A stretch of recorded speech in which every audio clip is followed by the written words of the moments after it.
This Fleet Equipment Unscripted interview is presented by Hendrickson, a leading manufacturer of heavy-duty suspension systems and components to the global commercial transportation industry. Visit hendrickson-intl.com to learn more. Hey everyone, Jason Morgan, editor of Fleet Equipment. Welcome to Fleet Equipment Unscripted. Clearly, we're doing something different here. I'm talking with Jay Anderson, National Product Trainer for Wix Filters today. We are in the Babcock's Media Studio Garage, and Jay has been kind enough to take a few moments out of his busy schedule shooting videos here to talk about diesel maintenance issues. Jay, thanks for joining me. Yeah, thanks for the invitation, Jason. All right, so let's just jump right into it. We're talking diesel issues here. So in the shop, when a truck's in the shop, what are the most common overlooked filtration maintenance processes that technicians maybe they might forget about or not do too well?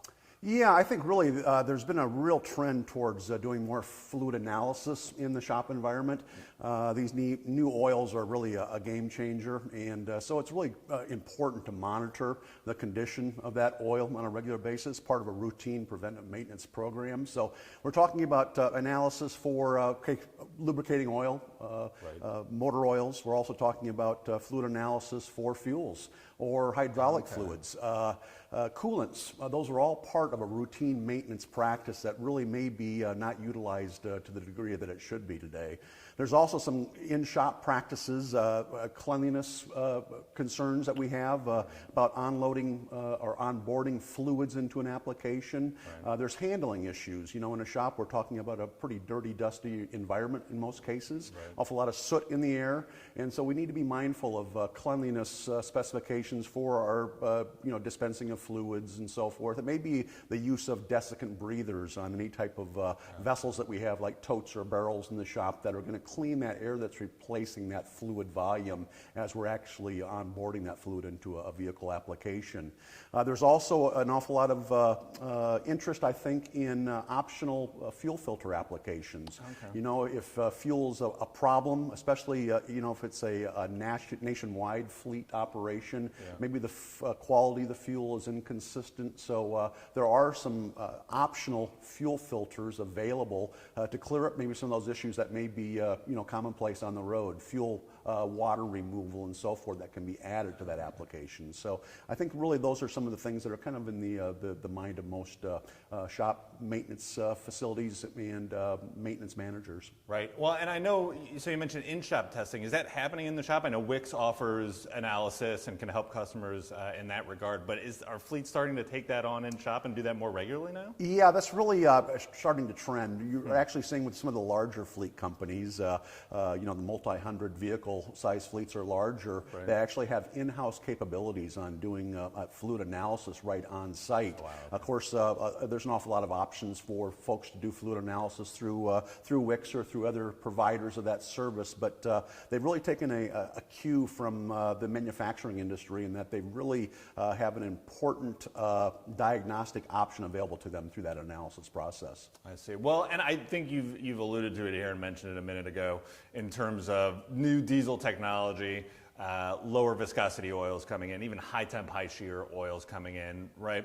What have you seen the impact on filtration in that regard? Yeah, so that FA4 oil spec is really a game changer. Of course, we're talking about lower viscosities, and the makeup, of course, of the lubricant or the oil is going to be, a detergent package, keeping that engine as clean as possible. But we're also talking about viscosity modifiers, being a big part of that new specification of oil. So we're talking about, reduced viscosity, almost down to the consistency of water. And of course, when you have that thin of lubricant, you're having a realization of an energy gain, which means more miles per gallon. But what's that translate then into filtration? What we're talking about is really the transition away from cellulose or blended cellulose wood fiber type filtration medias, right, because they are somewhat restrictive, and more into a synthetic type of media that is less restrictive. So we're talking about higher flow volumes, larger sump capacities. Those are all part of that new generation of motor oils. right? Soot conditions are also a concern, Jason, as you know. That's really what we're trying to address with filtration right now. It used to be we were talking about an awful lot of external contaminants trying to be removed from the engine environment, but now we're talking about byproducts of internal combustion, and soot is one of those byproducts. Of course, we're talking about soot then in oil is sludge, and sludging conditions, as you know, are very damaging. Yep, for sure. That often ends up with after-treatment issues, and now you're in some really big headache areas for fleets. Going back real quickly to the FA4 comment, you mentioned it's a game changer, and down to the consistency of almost water, and it really does. Like, it's super thin. But I know fleets I've talked to, they start to kind of clench up and go, oh my gosh, I just want my engine to be protected, right? Like, the efficiency gains are great, but the oil needs to protect.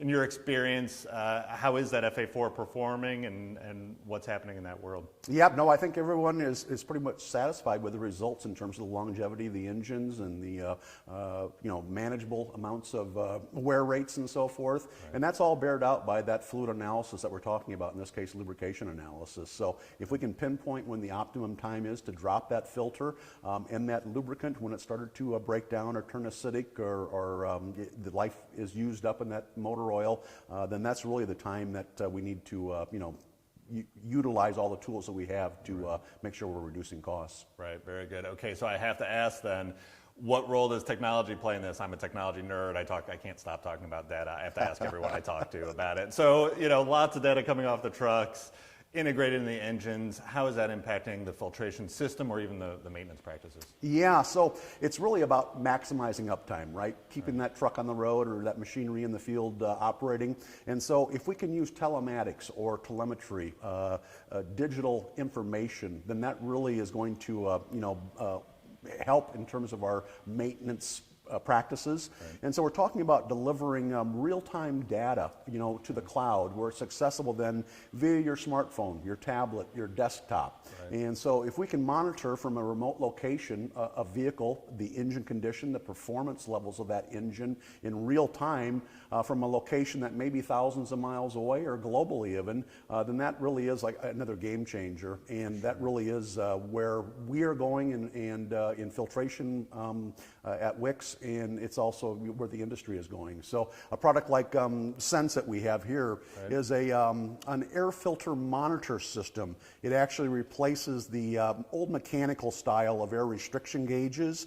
This would be digital telemetry that's delivered to the cloud via a cellular signal, and then that telemetry is retrievable on those platforms that we had mentioned. So if you want to know what the dust load is or the predicted air filter life, this type of product will deliver that information where you're able to access it at your convenience. Okay, so applications like construction, right? You're looking at even take a highway construction where lots of dust going on, trucks are rolling in and out there. You can kind of keep an eye on what's going on with those trucks while sitting at your desk, right? The data lets you do that. Jason, that's exactly right. It's predictable air filter replacement is what this tool allows the user to determine. So maybe they've changed air filters too often. We know heavy-duty air filters are expensive, and by using telematics, we can pinpoint the optimum time to change that air filter, whether it be on a vehicle that may be at a remote location. It's just a matter of contacting the driver and asking them to stop in and having that air filter serviced and changed. Of course, by pinpointing that exact time, we're able to either have a cost savings on the filter, maybe we're replacing one less filter annually, which is a cost savings, or maybe we're actually realizing a fuel consumption decrease by changing that filter at the proper interval as well. Right. Well, and even just the peace of mind of knowing it's coming, right? It's one of those things where when the truck gets in there and you're like, fine, change it, right? And then you look at your spreadsheet for the month and you go, how many have we changed this month? That's right. This is way too many. But knowing that it's coming, knowing okay, we'll bring the truck in, now's a good time to do it. And then even, I assume over time, being able to have that information standardized through a Sensit platform where you can kind of have an idea for, okay, this is the kind of work we have coming up this year, this is the kind of stock we need to keep, and kind of set some expectations rather than just put it on, buy another set, pull it on, buy another set, right? No, absolutely. So I think it's all about predictability. You know, Right. how can we determine when, in scientific terms, when it's time to replace that filter? And I think you'll see this type of telematics available on fluid filters downstream. Okay. It's in beta processing right now, or testing, and so it really is the wave of the future in terms of delivering technology to help with maintenance practices. Right, for sure. And we've seen how oil drains have been impacted even with new engines and new predictive solutions as well. So it'll be cool to see that coming down the line. Yeah, absolutely. Yeah, we're excited about it. I know our customers are excited about the possibilities, and the OEs are very interested as well, as you know. For sure. Jay, thank you so much for taking the time. This is wonderful. I appreciate it. Oh, pleasure.